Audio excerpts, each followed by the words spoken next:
Hello, this is Alicia Yusuf here for the astrology of November 2019 for our lovely Cancer. So, Cancer, it's a bookend month for you this month because what it's kicking off with, at least here in Australia, this will be on the 31st of October in the rest of the world, but it is with the moon conjunct Jupiter. So, this is the second last. We've got two this month, and it's a chance to squeeze the most out of that Jupiter and Sagittarius aspect. We've been banging on about all year. It's been great, it's been big, it's been full of growth and opportunities. So make the most of that before we head more into the structure of Jupiter in Capricorn.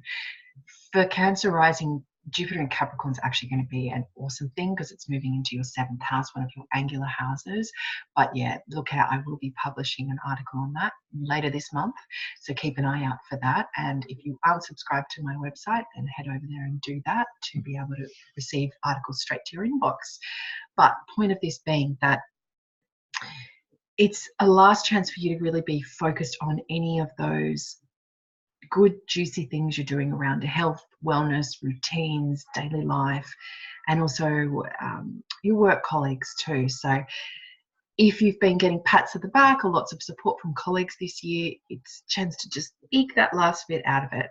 And it's also, you know, making sure that your routine is ready and set for you to really skyrocket when Jupiter moves into your 7th house next month.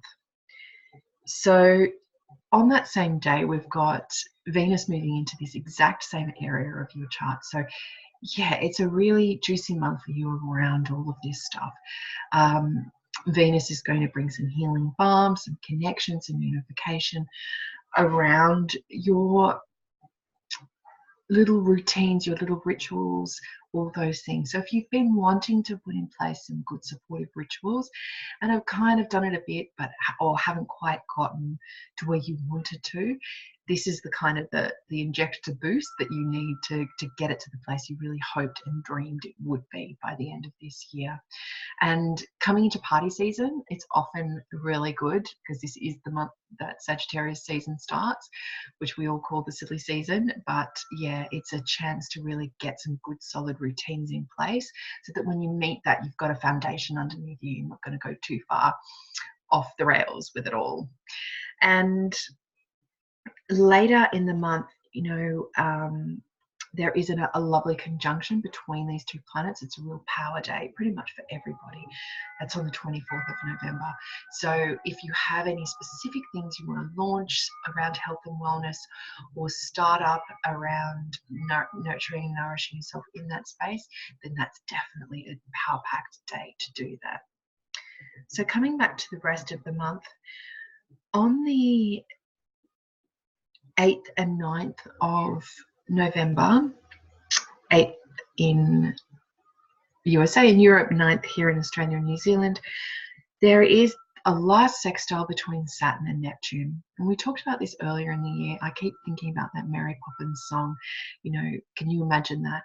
It's when life seems too serious and too hard, and it has been for you, Cancer rising. There's been so much of this triggering energy from Saturn and South Node and Pluto for you that's been front and center.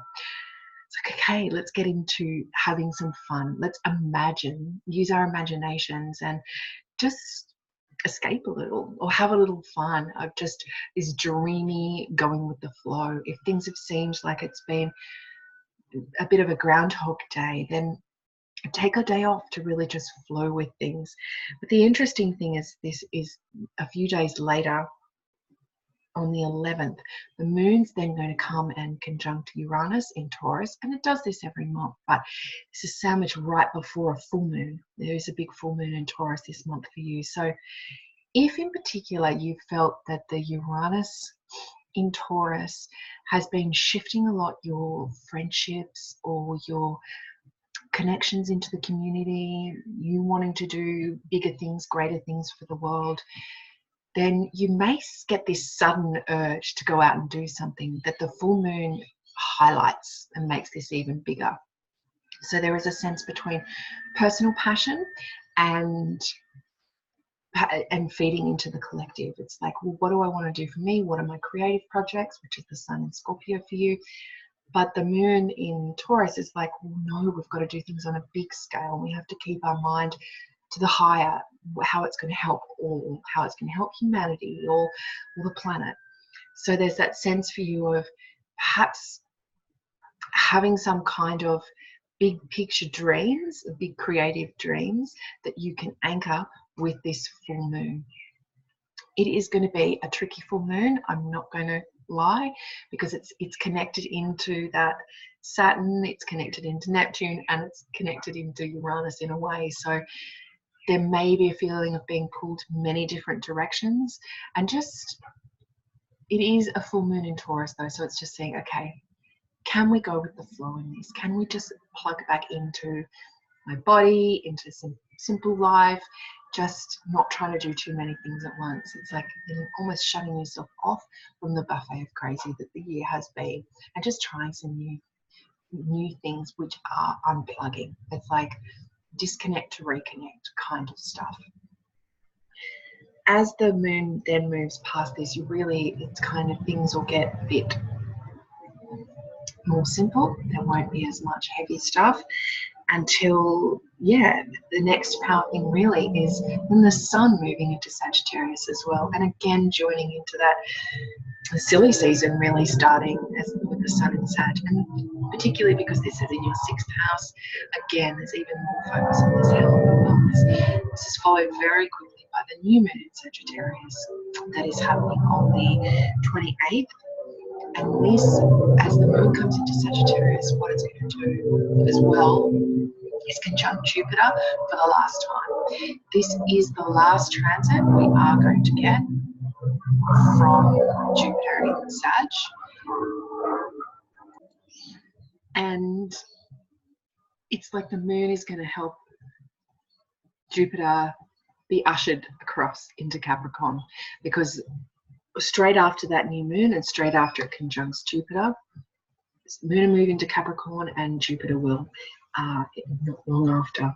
So that is really, this is a strong one for you and a real chance this month to do all the best, like I was talking about earlier in this. And that new moon too, it's a chance to hit the reset button on anything as well. So there is a lot of power in this house for you this month. There's an opportunity to make the most of it. So I wish you much luck in the month ahead and look forward to any feedback you have. Did you enjoy this video? Or do you like the written stuff better? Let me know. I'm always keen to hear feedback. Thank you.